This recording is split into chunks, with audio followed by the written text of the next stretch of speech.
Le grand rendez-vous de l'épargne, le reportage. En quoi consiste exactement ce financement de parcs éoliens et de parcs solaires ?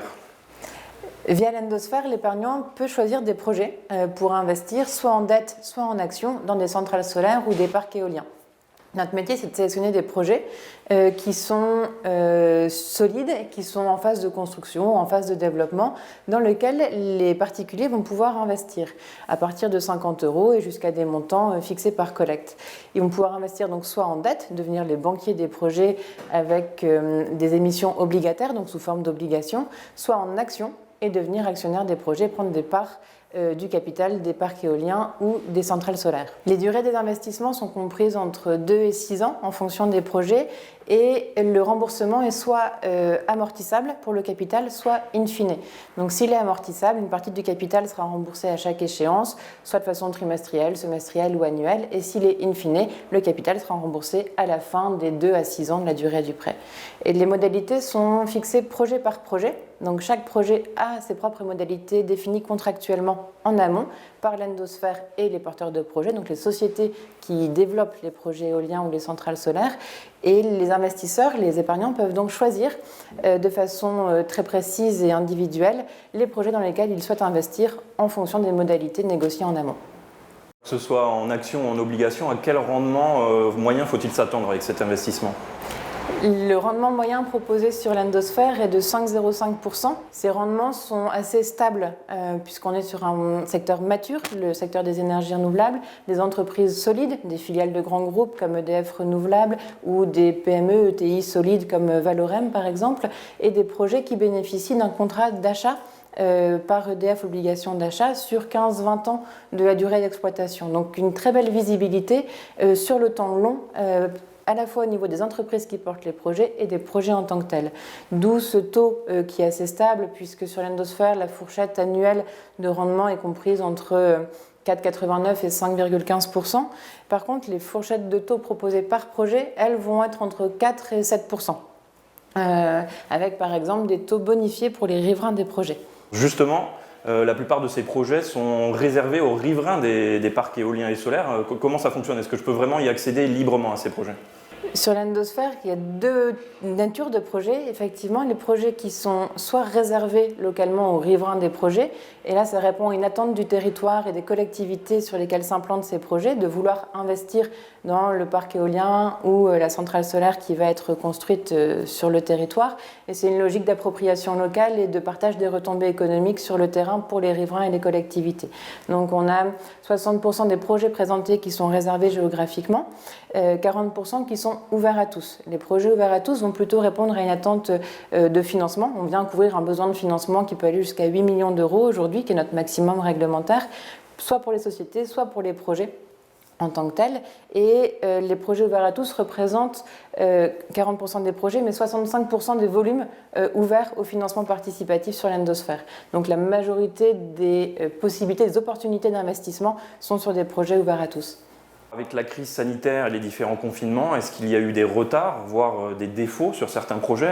Quel est le risque en fait aussi de ces projets ? La crise sanitaire et la crise économique qui en a découlé n'a pas eu d'impact sur les projets que nous présentons. On n'a toujours aucun défaut, aucun retard sur l'Endosphère, qui fait figure d'exception dans le secteur du financement participatif par cette absence de défaut et de retard, et qui s'explique à la fois par la qualité de l'analyse des projets que nous faisons en amont, une analyse interne projet par projet réalisée par l'équipe de l'Endosphère, et aussi par la nature intrinsèque des projets que nous finançons, des projets d'énergie renouvelable, donc solides, avec une visibilité sur plusieurs années grâce au tarif d'achat.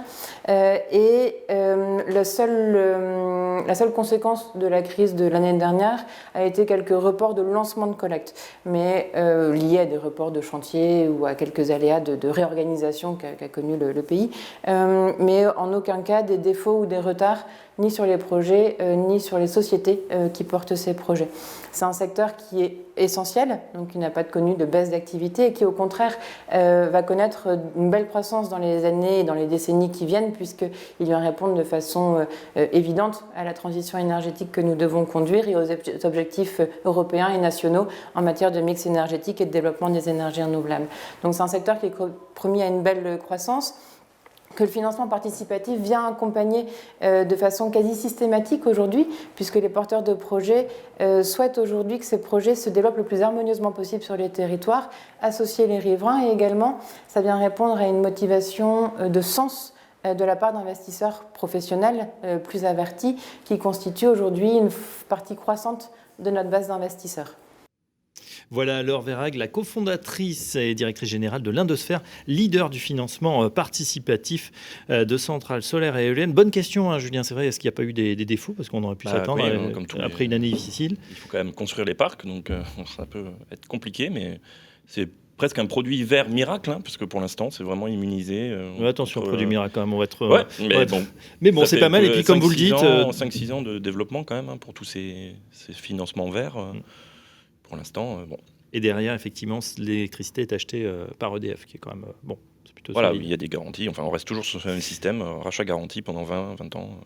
On poursuit notre grand rendez-vous de l'épargne spécial placement vert, donc avec ce bel exemple de l'Indosphère. On est en compagnie de Marc Tempelman, cofondateur de Cashbee, Julien Niquet, président d'Epsor. Donc on a les deux solutions, hein, pour ceux qui ont de l'épargne, et on sait qu'ils sont nombreux. Vous êtes nombreux à nous écouter et à entasser dans vos comptes courants. Cashbee est peut-être la solution. Et puis si votre RH a la bonne idée de lancer ces enveloppes, hein, de partage du profit, comme on dit, Epsor est là, un nouvel acteur, pour vous proposer des solutions innovantes, et on l'a vu dans la première partie, des solutions aussi vertes dont les Français sont de plus en plus friands, Julien. Exactement. Peut-être qu'on va en venir maintenant à la question aussi qu'on pose toujours en complément de placement éthique, c'est la performance. À quelle performance je dois m'attendre? Je crois que l'année 2020 a plutôt été favorable, hein, à tous ces fonds estampillés ISR, Greenfin. Est-ce que vous avez pu noter des surperformances, comme on dit, sur le long terme de ces fonds? En l'occurrence, les années 2019 et 2020 ont été assez favorables en fait à l'ISR, souvent parce qu'il y avait moins de positions value, il y avait moins de valeurs pétrolières, etc., qui étaient présentes et qui ont pu souffrir, qui notamment ont été des valeurs massacrées. Exactement, qui étaient des valeurs massacrées en 2020, donc ça a été assez porteur. Et c'est justement l'un des éléments qu'on met très en avant auprès de nos épargnants, c'est ISR ne rime pas avec le fait de mettre une thématique sociale et environnementale à son épargne ne veut pas dire sous-performance. Au contraire, en fait, c'est pas ce qu'on relève ces dernières années. Et en l'occurrence, on est plutôt partant on part plutôt du principe que c'est plutôt le contraire même. D'accord. Sur le long terme. Oui, et puis c'est vrai que c'est aussi une thématique dans les gestions, vous le disiez, on l'a vu, hein, qui était un peu le parent pauvre depuis pas mal d'années. On était très orienté performance. Maintenant, on voit que cet ISR, ces critères ESG, donc investissement socialement responsable, ces critères économiques, sociaux et de gouvernance, sociaux et de gouvernance, c'est de plus en plus important.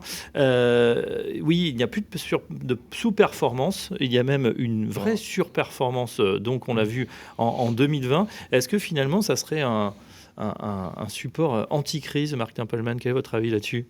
Alors, je n'irai pas jusque-là, mais il est vrai, si on regarde juste les profils de Cashbee+, on peut se targuer d'une performance qui a dépassé les 10% pour chacun des profils l'année dernière, sauf le profil défensif, mais même lui a fait plus 5%. Je rejoins le point qui a été fait, on ne pense pas que nécessairement l'ESG soit gage de surperformance. En revanche, on est convaincu qu'on peut tout à fait investir de façon responsable et obtenir à minima les mêmes performances. Et le deuxième élément que je rajouterai, c'est qu'on estime que sur la longue durée, il est probablement prudent et pas idiot d'investir dans des sociétés qui privilégient l'équité sociale, qui ont des lois d'emploi plutôt justes, qui évitent probablement un peu plus les conflits sociaux, et qui, sur le long terme, éviteront peut-être un peu plus des grands litiges juridiques parce que tenant à cœur des objectifs extra-financiers qui font que sur la longue durée, c'est peut-être un élément de protection pour l'épargnant qui se distingue, encore une fois, sur plusieurs années. D'accord. Alors, il y avait aussi une question qui se posait, c'était celle des frais, hein, parce que donc on a quand même affaire à des produits où non seulement il faut faire une analyse financière, bien sûr, mais une analyse qu'on appelle extra-financière, donc on se dit, voilà. Il y a beaucoup d'analystes un peu partout, ça va me coûter très cher. Alors, miracle aussi, l'AMF a sorti une étude qui montre que, en moyenne, les fonds développement durable, ESG, ISR, enfin tous les sigles qu'on a utilisés, sont un peu moins chers, 0,2 points à peu près de frais de gestion. Alors, c'est surprenant ou finalement doublement vertueux. Enfin, Alors pareil, je ne voudrais pas en faire un argument de vente, mais c'est très simple. Statistiquement, en 2015, il y avait 90 fonds, ETF labellisés. Aujourd'hui, il y en a aux alentours de 600. Donc presque par construction, les fonds labellisés, que ce soit IAG ou ISR, sont relativement récents. Et par conséquent, dans un marché où la tendance a quand même été à la baisse des frais dans le monde de la gestion d'actifs, c'est tout simplement des fonds plus récents. Ouais. Et donc, ils se sont pricés à des niveaux de marché. Mais il est vrai que quand on prend ce facteur en compte, l'épargnant s'en ressort un peu mieux. Et c'est toujours bon à prendre. Même constat chez Epsor, Même constat, et je pense que sur la gestion passive, pour le coup, Marc est encore plus spécialiste que moi, mais sur la gestion active, je pense qu'il y a aussi un souhait de la part des gérants d'avoir une politique de prix qui soit la plus juste et la plus raisonnable possible et transparente aussi sur ces volets-là. Il y a aussi pas mal de fonds qui sont des fonds de partage où une partie des frais peuvent être versés à des fondations, etc.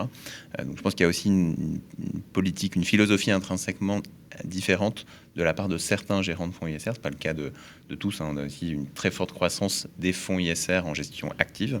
Il y a eu plus de 200 fonds labellisés l'année dernière. C'est vraiment une très forte croissance. Très vite. Parfois, c'est juste des fonds qui obtiennent le label, qui n'étaient pas et qui l'obtiennent. Donc, il n'y a pas forcément de changement de philosophie très forte, mais on voit sur certains acteurs un vrai état d'esprit qui peut aussi expliquer une partie de cette baisse. Il y a même des fonds qui se transforment complètement. Il y a un bel exemple chez nos amis Carmignac, qui était un fonds commodities qui est devenu un fonds green. Ils ont complètement modifié leur façon, leur méthode, mais en changeant le nom. Voilà, on refait tout, on refait même la gestion. Marc Tempelman, vous écrivez beaucoup. J'encourage vraiment tout le monde à découvrir le blog de Cashbee, The Interest. Alors voilà, un nom anglais, mais tout écrit en français avec pas mal d'infos et vos commentaires, que ce soit sur la crise, justement, sur cette finance durable, sur les abus, certains abus sur le Bitcoin, etc. C'est vrai que c'est intéressant de constater chaque semaine que cette finance durable, elle progresse. Elle progresse, on le voit avec les nouvelles générations, mais aussi avec, on le disait en préambule, les Français qui sont de plus en plus appétents à mettre leur épargne pour quelque chose qui fait du bien et à la planète et souvent aussi à l'investissement local. On le voit de plus en plus, les Français aiment bien aussi trouver des fonds qui sont près de chez eux, des fonds de proximité. Est-ce que c'est quelque chose que vous proposez également, que vous allez proposer chez Cashbee ? Alors, on ne le propose pas encore aujourd'hui, mais pour revenir sur le point de l'écriture, et je rejoins un point qui a été soulevé tout à l'heure, la pédagogie fait partie intrinsèque de la proposition de valeur parce on pense, on est convaincu qu'un des freins à l'épargne intelligente et engagée est le manque de culture, et ce manque de culture et le manque d'intérêt qu'ont les épargnants, notamment les Français, pour la finance. Or, la finance n'est pas nécessairement administrative, elle n'est pas nécessairement barbante. Elle peut parfois, quand les marchés chahutent, être même passionnante. Et il y a plein d'histoires à raconter. Et on estime qu'à travers ces histoires, qui sont faciles à lire, avec des articles pas trop longs, j'espère, qu'on arrive à s'intéresser un tout petit peu à cette finance. Et une fois qu'on s'y intéresse, c'est beaucoup plus facile d'aller un pas plus loin et de commencer à gérer un peu mieux son argent, tant d'un point de vue rentabilité financière qu'extra-financière. C'est le sujet du jour, évidemment. Voilà, et donner à ses enfants les compétences financières qui durent toute une vie. Et puis il y a pas mal d'articles en ce moment sur le boom économique post-pandémie, point d'interrogation. Carbone net zéro, c'est dans notre sujet du jour. Est-ce que c'est un objectif symbolique, tendance irréversible, ou encore l'inflation, le grand retour. Ça, on va en parler bientôt avec Julien. Un petit peu d'actu là pour les quelques secondes qui nous restent. Julien Niquet, chez Epsor, je crois que ça s'accélère. Exactement, tout va bien chez Epsor. On a connu une année 2020 qui a été une année de croissance malgré une période quand même assez difficile avec Covid. Donc on s'adresse essentiellement aux RH qui en 2020 ont été fortement occupés par bien d'autres choses que le changer de dispositif. Ils étaient occupés par le télétravail, tout ce que vous connaissez bien évidemment.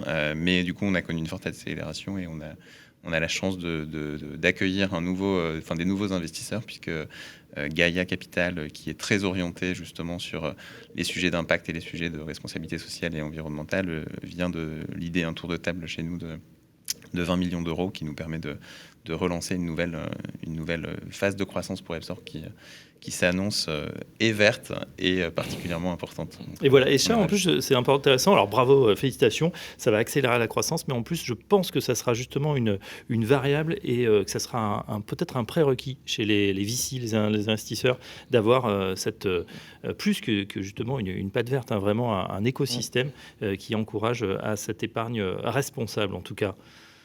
Julien, on a fait le tour. Je crois, hein, commence. Oui. Bon, on va remercier nos grands témoins du jour. Un grand merci à Marc Tempelman, cofondateur de Cashbee, écrivain, journaliste à 16h, hein, The Interest, le blog de Cashbee, vraiment passionnant. Julien Niquet, vous écrivez aussi un petit peu? J'écris un petit peu, mais un petit peu moins. J'écris beaucoup en interne sur beaucoup de choses, ça fait partie de mes... N'hésitez pas, il faut communiquer, vous verrez, c'est structurant et c'est rigolo de le voir quelques années après. On écrit aussi beaucoup, mais c'est pas forcément moi qui écris, c'est pas moi l'écrivain de vous n'êtes pas le scribe, président d'Epsor, donc à découvrir si vous n'avez pas encore de solution d'épargne salariale. Merci à vous, Julien Bouissou.